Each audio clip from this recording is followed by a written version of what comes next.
Terutama di Banten Kidul, ini kan banyak masyarakat yang punya garapan di kawasan Perum Perhutani, kawasan Taman Nasional, dan itu sudah digarap secara berpuluh-puluh tahun.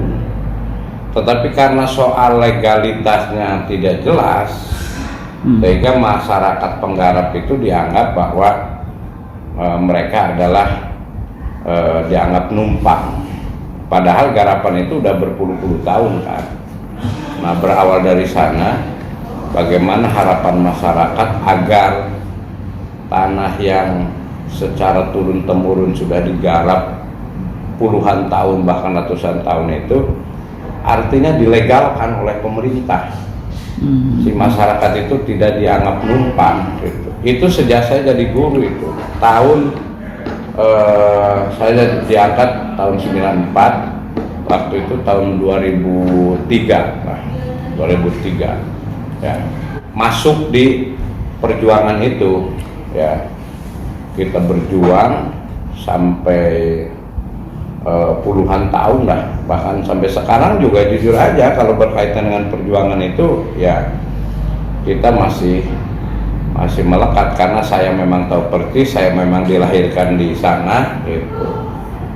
Nah, alhamdulillah ya, ketika diperjuangkan walaupun perjalanannya panjang itu sampai kita punya perda tentang pengakuan, pelindungan dan pemberdayaan masyarakat kesepuhan, akhirnya yang biasanya masyarakat punya garapan itu harus bayar pajak inkonvensional kalau bahasa orang Perum Perhutani, sekarang tidak bayar, mereka bebas, gratis.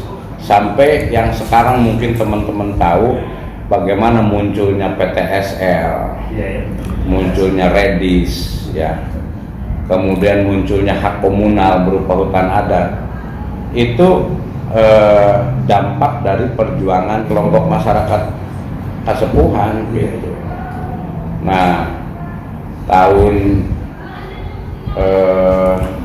2003, 2006 saya itu didaulat jadi sekretaris di Sabakti.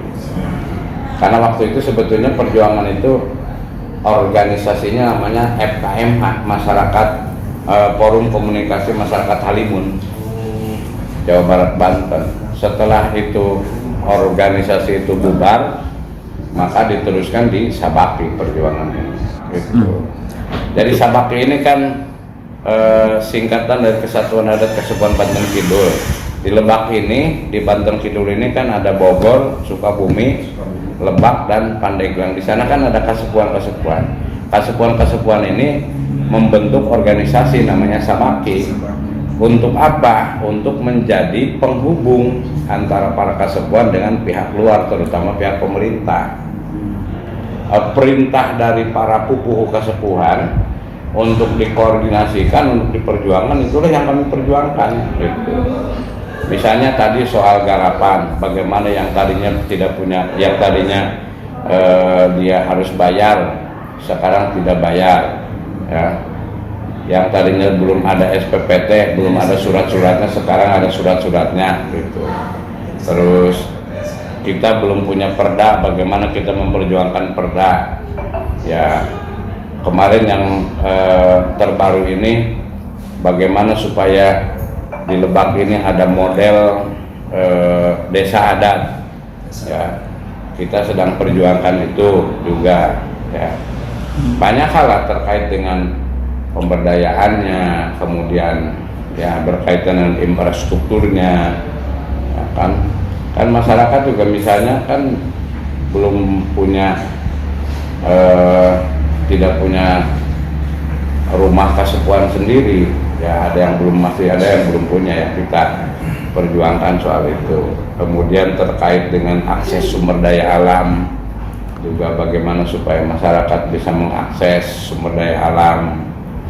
Jangan sampai misalnya di sana ada sumber daya alam tapi masyarakat sekitar hanya jadi penonton saja.